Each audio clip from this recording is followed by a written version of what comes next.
नमस्कार, मैं हूं शैलेंद्र और आप देख रहे हैं हुकूमत 2019। देश में लोकसभा चुनाव का बिगुल बज चुका है। चुनाव आयोग लोकसभा चुनाव की तारीखों का ऐलान कर चुका है। पूरे देश में 7 चरण में लोकसभा के मतदान होंगे और 7वें चरण में यूपी 80 लोकसभा सीटों पर भी मतदान होगा। रण का आगाज पहले चरण में पश्चिमी यूपी की 8 सीटों के साथ होगा, जो देश की 2019 की हुकूमत तय करेगी।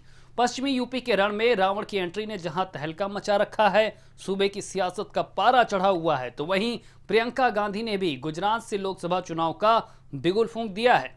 चुनाव में जहां सियासी दल गठबंधन को तरजीह दे रहे हैं, तो वहीं बीएसपी सुप्रीमो मायावती ने कांग्रेस को सिरे से नकार दिया है।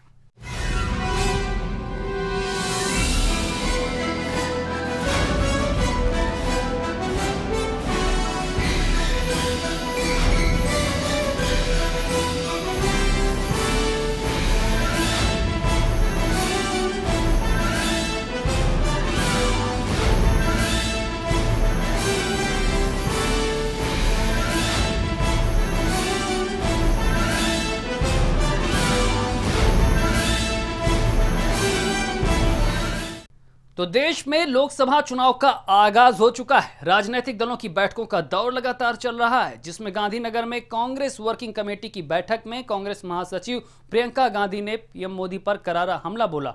उन्होंने कहा कि 2 करोड़ रोजगार कहां है। प्रियंका गांधी ने कहा कि महिलाओं की सुरक्षा कहां पर है। उन्होंने कहा कि 15 लाख के वादे पर सरकार ने क्या किया। वहीं राहुल गांधी ने भी बीजेपी पर निशाना साधते हुए कहा कि नीरव मोदी को पीएम मोदी बचा रहे हैं। इंग्लैंड सरकार को पीएम मोदी ने जवाब नहीं दिया। मसूद को कांग्रेस ने पकड़ा था, लेकिन बीजेपी ने छोड़ दिया।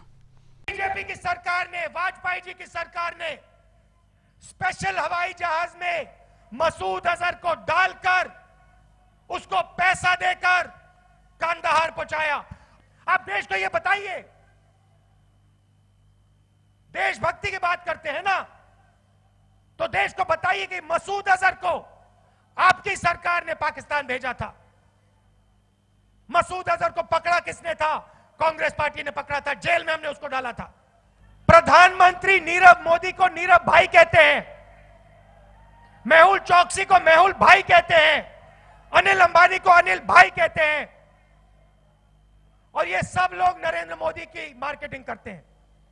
दिन भर आप इनको टीवी पे देखोगे, पैसा कहां से आता है मैं आपको बताता हूं। अनिल अंबानी, नीरव मोदी, मेहुल चौकसी, ललित मोदी, विजय माल्या, इन लोगों से पैसा आता है और दिन भर आपका पैसा लूटा जाता है। जिनका उन्होंने आपको वचन दिया था, वो रोजगार कहां है? उनसे पूछिए कि जो 15 लाख आपके खाते में आने थे, वो 15 लाख कहां गए? जिन महिलाओं की सुरक्षा की बात करते थे, उन महिलाओं को किसने पूछा है इन 5 सालों में? प्रियंका एक तरफ जहां बीजेपी को घेर रही हैं, सत्ता पर कब्जा करने के लिए सारे दांव चल रही हैं, तो वहीं दूसरी तरफ बहुजन समाज पार्टी सुप्रीमो मायावती ने एक बार फिर साफ कर दिया है कि उनकी पार्टी लोकसभा चुनाव के लिए किसी भी राज्य में कांग्रेस के साथ गठबंधन नहीं करेगी। बसपा सुप्रीमो ने एक तरह से कांग्रेस के साथ गठबंधन की सभी संभावनाओं को खारिज कर दिया है। बीएसपी सुप्रीमो मायावती ने दिया झटका। कांग्रेस को मायावती ने दिया बड़ा झटका। कांग्रेस से गठबंधन नहीं करेगी बीएसपी। किसी भी राज्य में कांग्रेस से गठबंधन नहीं। बीएसपी अकेले ही लड़ेगी चुनाव। लोकसभा चुनाव में बसपा कांग्रेस के साथ किसी भी राज्य में गठबंधन नहीं करेगी। बसपा सुप्रीमो मायावती ने कांग्रेस के साथ गठबंधन को लेकर चल रही तमाम अटकलों पर विराम लगा दिया है। पार्टी ने स्पष्ट कर दिया है कि बसपा किसी भी राज्य में कांग्रेस से गठबंधन नहीं करेगी। सपा से चुनावी गठबंधन के लिए कई पार्टियां तैयार हैं, लेकिन चुनावी लाभ के लिए ऐसा वो कोई काम नहीं करना चाहती जो बसपा के हित में न हो। वहीं बसपा के रुख के बाद बीजेपी ने हमला बोला। डिप्टी सीएम केशव मौर्य ने कहा, मायावती बताएं कि रायबरेली और अमेठी को क्यों छोड़ा गया, सीटें छोड़कर वो कांग्रेस को क्या संदेश देना चाहती हैं। देखिए, वो करें या ना करें, उनका बयान क्या आता है क्या नहीं आता है, लेकिन सबसे पहले मायावती जी को ये बताना चाहिए कि अमेठी और रायबरेली में उनके समर्थन में सीटों को छोड़ करके वो क्या संदेश देना चाहती हैं। उत्तर प्रदेश, मध्य प्रदेश और उत्तराखंड में सपा बसपा का गठबंधन होने के बाद ये चर्चाएं थी कि एनडीए के खिलाफ बसपा कुछ और राज्यों में कांग्रेस के साथ गठबंधन कर सकती है, खासकर मध्य प्रदेश, राजस्थान और बिहार में। लेकिन मायावती ने अब ऐसी तमाम अटकलों को सिरे से खारिज कर दिया है। ब्यूरो रिपोर्ट, भारत समाचार।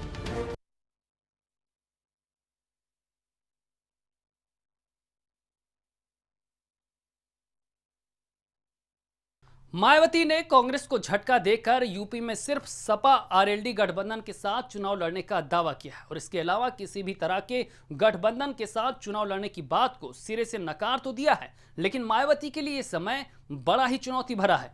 एक तरफ उनकी गठबंधन की रणनीति है तो दूसरी तरफ पश्चिमी यूपी में सक्रिय भीम आर्मी है, जो कि अपने काम और नाम के साथ पश्चिमी यूपी में बेहद मजबूत आधार रखती है। ऐसे में चुनाव की तारीखों के ऐलान के साथ ही हर कोई भीम आर्मी को साधने की कोशिशों में भी लगा हुआ है।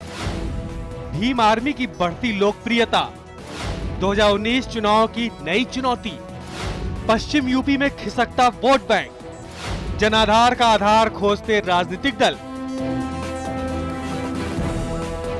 पश्चिमी यूपी में जिस तरह चंद्रशेखर आजाद और रावण का वर्चस्व बढ़ रहा है और राजनीतिक दल जिस तरह उस पर वार कर रहे हैं, उससे भीम आर्मी का कद लगातार ऊंचा उठता दिख रहा है और पश्चिमी यूपी में उसके बढ़ते दबदबे को भी दिखा रहा है। पहले चंद्रशेखर को 2017 के सहारनपुर हिंसा का आरोपी बताया जाता है, फिर उसे समय से पहले जेल से रिहा कर दिया जाता है और ये सब किया जाता है सियासत के शतरंज पर। और ये घटना सियासत के शतरंज पर बीजेपी की चाल का एक हिस्सा रही है। इस तरह का कदम उठाकर बीजेपी ने दलितों को अपने पाले में खींचने के लिए सियासी चौसर पर पासा फेंका था, लेकिन रावण ने बीजेपी के मंसूबों पर पानी फेर दिया और जेल से आजाद होते ही बीजेपी के खिलाफ मोर्चा भी खोल दिया।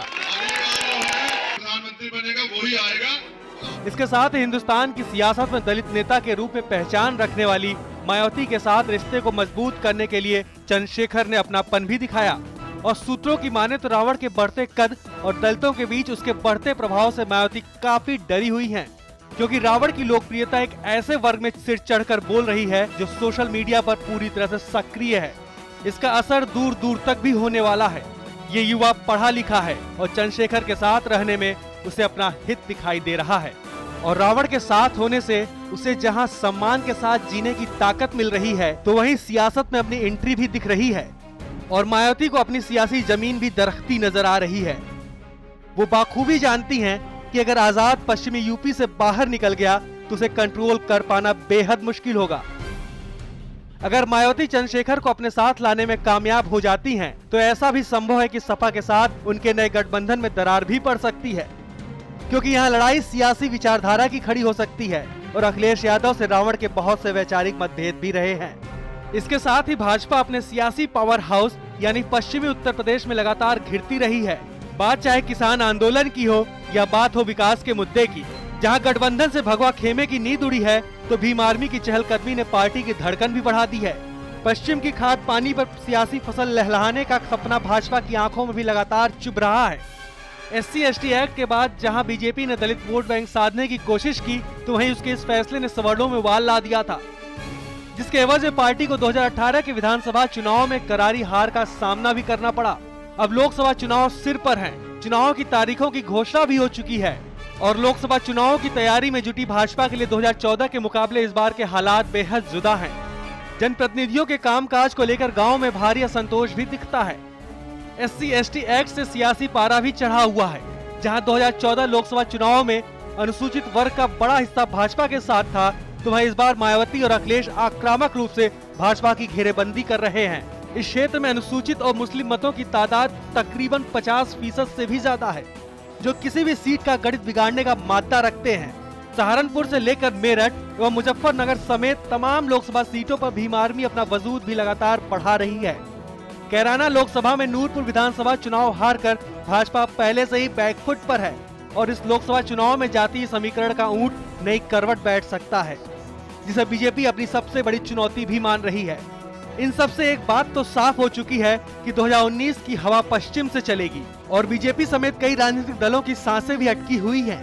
एक तरफ रालोद, सपा एवं बसपा के साथ आने के बाद भाजपा की जीत का गणित तमाम सीटों पर उलझता दिख रहा है, तो वहीं दूसरी तरफ कांग्रेस में प्रियंका की महा एंट्री ने सूबे की सियासत का रुख ही बदल कर रख दिया है। ब्यूरो रिपोर्ट, भारत समाचार। भीम आर्मी के प्रमुख चंद्रशेखर आजाद को उत्तर प्रदेश के देवबंद से गिरफ्तार किया गया, जिसके बाद पुलिस और उनके समर्थकों के बीच विवाद पैदा हो गया। गिरफ्तारी के बाद भीम आर्मी के कार्यकर्ताओं ने सहारनपुर मुजफ्फरनगर स्टेट हाईवे पर जाम लगा दिया। रावण की गिरफ्तारी के बाद अब यूपी का सियासी पारा भी चढ़ता नजर आ रहा है।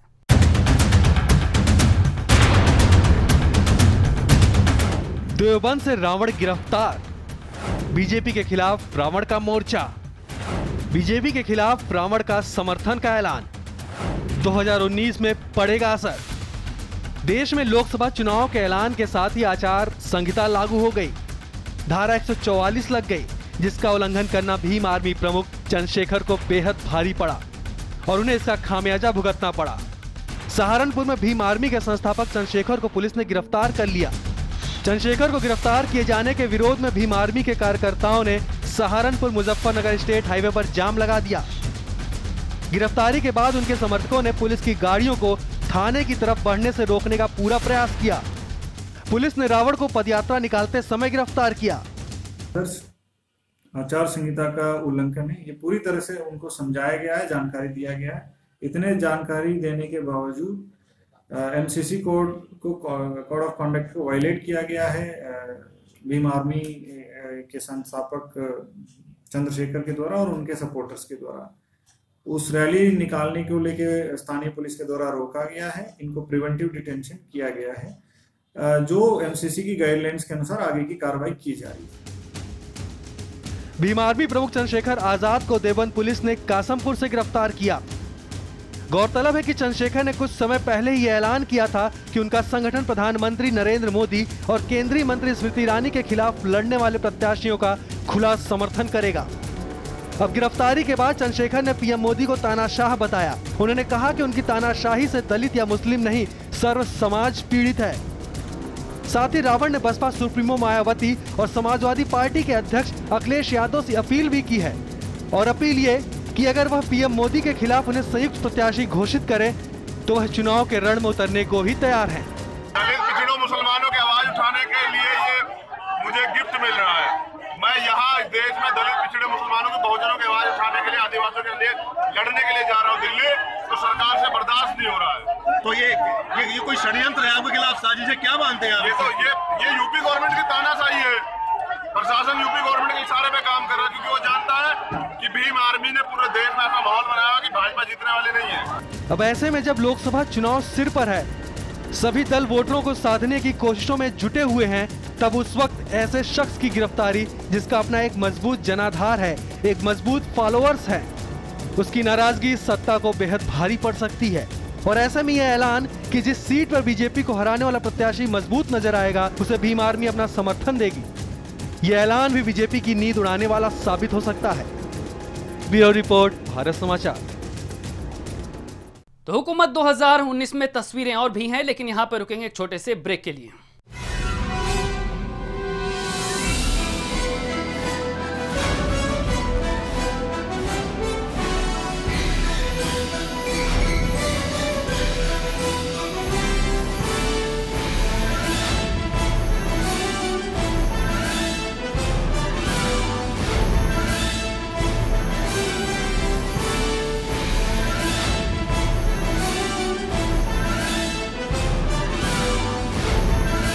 पश्चिमी उत्तर प्रदेश के सियासत के जाति का डंका हमेशा बजा है।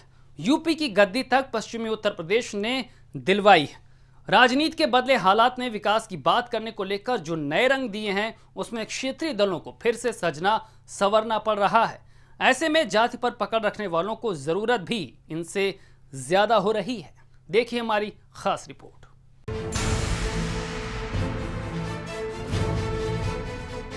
2019 की राजनीति की लड़ाई में उतर रहे रणबांकुरे अपने तर्कश में विकास के तीर को दिखाने के लिए रखे जरूर हैं,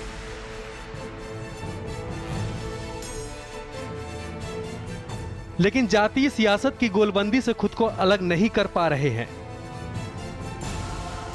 बीजेपी हो या फिर गठबंधन में शामिल दल, सभी अपने वोट बैंक को लेकर गणित बैठाने में जुटे हुए हैं।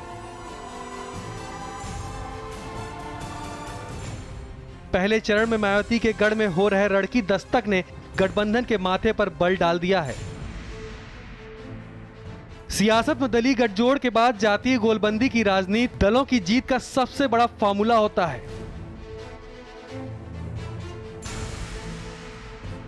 पहले चरण के लिए सज रहे रण में गठबंधन गोलबंद तो हुआ है, लेकिन आपसी विरोध के लिए हुई राजनीति की बड़ी लकीर अभी भी बाकी है। पश्चिमी उत्तर प्रदेश में भीम आर्मी सियासतदानों के लिए एक बड़ा मुद्दा बन गया है। दलितों के वोट बैंक पर राजनीति करने वाले दलों को पश्चिमी उत्तर प्रदेश में बड़ी चुनौती भी भीम आर्मी दे रही है।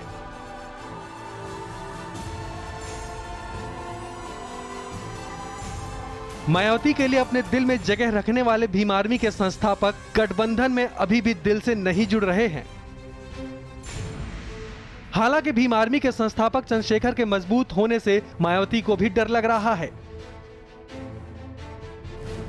लेकिन राजनीति में जरूरत को भजा लेने का चलन का ही मामला है कि अब मायावती भी भीम आर्मी को लेकर थोड़ा नरम रुख रखने लगी हैं। दरअसल दलित राजनीति के लिए यूपी में सबसे बड़ा चेहरा बनी मायावती की जमीन अब खिसकने लगी है। यह जमीन पर काम करने वाले लोग जानते हैं, दलितों के बीच तेजी से बढ़ रहे भीम आर्मी का प्रभाव ही उसे सियासत की जरूरत बना दिया है। भीम आर्मी उत्तर प्रदेश ही नहीं, समूचे भारत के दलित समुदाय की आवाज बन चुकी है। भले ही भीम आर्मी ने बीजेपी को हराने के लिए 2019 में गठबंधन का समर्थन करने की बात कही हो, लेकिन बीएसपी को अपना परंपरागत वोट बैंक जाने का भी डर सता रहा है, क्योंकि बीएसपी को डर है कि अब तक मायावती ही दलित सियासत का सबसे बड़ा एकमात्र चेहरा रही हैं। तो वहीं भीम आर्मी को जिस तरह से दलित युवाओं का साथ मिल रहा है, वो बीएसपी के लिए किसी बड़े खतरे से कम नहीं है। ब्यूरो रिपोर्ट, भारत समाचार।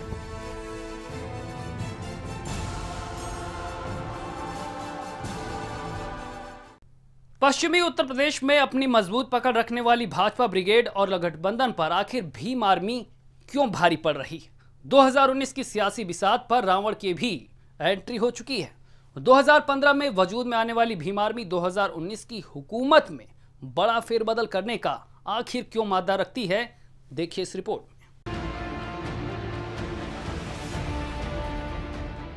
पश्चिमी यूपी के सहारनपुर से दलित अत्याचार के खिलाफ शुरू हुए आंदोलन ने भीम आर्मी संगठन को जन्म दिया। सहारनपुर में एएचपी कॉलेज से विभेद को लेकर शुरू हुए विवाद ने संगठन को पैदा किया। महाविद्यालय में राजपूतों की तूती बोलती थी। यहां के दलित छात्रों के लिए बैठने और पानी पीने के लिए नल की व्यवस्था अलग थी। इसी विरोध की लड़ाई ने इस सेना को जन्म दिया। इस विवाद को खत्म करने को लेकर खड़े हुए आंदोलन से जहां एक और दलित नौजवानों की हिम्मत बढ़ने लगी, तो वहीं राजपूतों का वर्चस्व घटने लगा। यही कॉलेज भीम आर्मी का प्रेरक केंद्र बना। भीम आर्मी की स्थापना साल 2015 में हुई। इस संगठन का मकसद सहारनपुर में दलितों के हितों के लिए खड़ा होना था। भीम आर्मी के संस्थापक छुटमलपुर निवासी एक दलित चिंतक सतीश कुमार को बताया जाता है। हालांकि इसे बल तब मिला जब इस पार्टी से चंद्रशेखर उर्फ रावण मिला। चंद्रशेखर को भीम आर्मी का अध्यक्ष बना दिया गया। सहारनपुर के चटमलपुर के धड़कुली के रहने वाले चंद्रशेखर विधि स्नातक हैं। छोटी घटनाओं को छोड़ दिया जाए तो भीम आर्मी की सबसे बड़ी कहानी 5 मई 2017 को सहारनपुर से 25 किलोमीटर दूर शब्बीरपुर गांव में राजपूतों और दलितों के बीच हुई हिंसा से हुई थी। इस हिंसा में कथित तौर पर दलितों के 25 घर जला दिए गए थे और एक शख्स की मौत हो गई थी। इस हिंसा के विरोध में जब प्रदर्शन किया गया तो पुलिस ने 37 लोगों को जेल में डाल दिया और 300 लोगों के खिलाफ मुकदमा दर्ज किया। पूरे मामले के बाद चंद्रशेखर आजाद के नेतृत्व में भीम आर्मी ने दिल्ली के जंतर मंतर पर विरोध प्रदर्शन किया था। नई दिल्ली के जंतर मंतर पर बड़ी संख्या में दलितों ने पुलिस कार्रवाई के खिलाफ प्रदर्शन किया। सहारनपुर में दलितों पर हुई हिंसा के खिलाफ प्रदर्शन के बाद चंद्रशेखर ने कहा था कि यदि 37 निर्दोष दलित जमानत पर रिहा किए जाएं तो वह आत्मसमर्पण कर देगा। पश्चिमी उत्तर प्रदेश में बढ़ते भीम आर्मी के प्रभाव ने दलित राजनीति करने वाले दलों को भी चंद्रशेखर को लेकर राजनीति करने पर मजबूर कर दिया। चंद्रशेखर के बढ़ते प्रभाव के चलते मायावती ने भीम आर्मी को बीजेपी का आरएसएस का एजेंट भी घोषित कर दिया था। और अब ऐसे में जब 2019 लोकसभा चुनाव सिर पर हैं और भीम आर्मी को मिलती हुई मजबूती, भीम आर्मी को मिलता हुआ जनाधार और भीम आर्मी को मिलती हुई लोकप्रियता विरोधी खेमे की नींदें उड़ा रही हैं। और 2019 के लोकसभा चुनाव में विरोधियों के लिए भीम आर्मी एक बड़ी चुनौती भी साबित हो सकता है। ब्यूरो रिपोर्ट, भारत समाचार।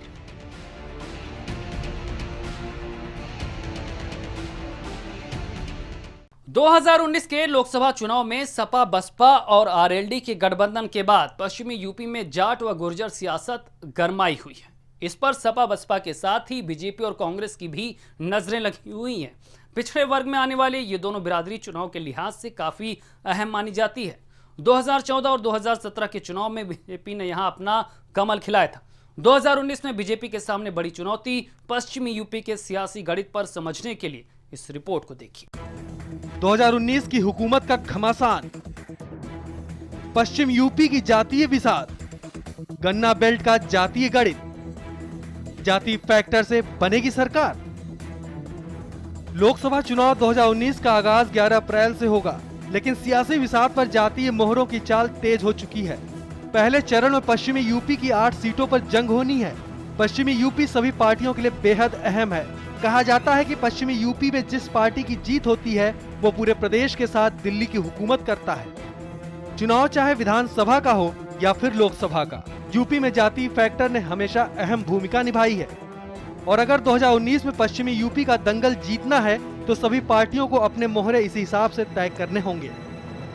पश्चिमी यूपी का रण जीतने के लिए यहाँ जाति समीकरण को समझना और साधना बेहद जरूरी है। 2019 में बीजेपी जाट और जाटों को लेकर चुनाव में पैठ बनाने में जुटी है, तो गठबंधन इस वोट पर सेंधमारी करने की तैयारी में है। पश्चिमी यूपी के 27 जिलों में हिंदू आबादी 73% है, जिसमें जाट और गुर्जर निर्णायक भूमिका निभाते हैं। राजपूत, अहिर, गुर्जर और मुसलमानों की भी अच्छी खासी आबादी है। वेस्ट यूपी में मुस्लिम और दलितों के बाद जाट गुर्जर ही चुनावी समीकरणों को प्रभावित करते हैं, जिस पर सभी सियासी दलों की नजरें टिकी हुई हैं। पश्चिमी यूपी बीएसपी और आरएलडी का मजबूत गढ़ माना जाता है। 2014 लोकसभा और 2017 विधानसभा चुनाव में बीजेपी ने दोनों के वोट बैंक में सेंधमारी थी। 2019 में एसपी, बीएसपी और आरएलडी गठबंधन के बाद पश्चिमी यूपी में जाट और गुर्जर की सियासत भी बेहद गरमाई हुई है। बीजेपी की सबसे बड़ी चिंता पश्चिमी यूपी में ध्रुवीकरण के मॉडल का काम नहीं करना है। 2014 लोकसभा चुनाव में जाटों ने बीजेपी को एक मत से वोट दिया था, जिसे बीजेपी 2019 में अब दोहराना चाहती है। 2014 के लोकसभा चुनाव में बीजेपी ने सबसे ज्यादा 4 जाट उम्मीदवारों को टिकट दिए थे। चारों उम्मीदवार चुनाव जीतकर लोकसभा पहुंचे। एसपी ने केवल गाजियाबाद से सुधन रावत को उम्मीदवार बनाया था, जबकि बीएसपी ने किसी जाट को टिकट नहीं दिया था। 2014 की तुलना में 2019 के हालात बदले हुए हैं। अब देखना बाकी है कि पश्चिमी यूपी में किस पार्टी की जीत होगी और किसकी हार। ब्यूरो रिपोर्ट, भारत समाचार। तो हुकूमत 2019 के आज के एपिसोड में फिलहाल इतना ही। दीजिए इजाजत, नमस्कार।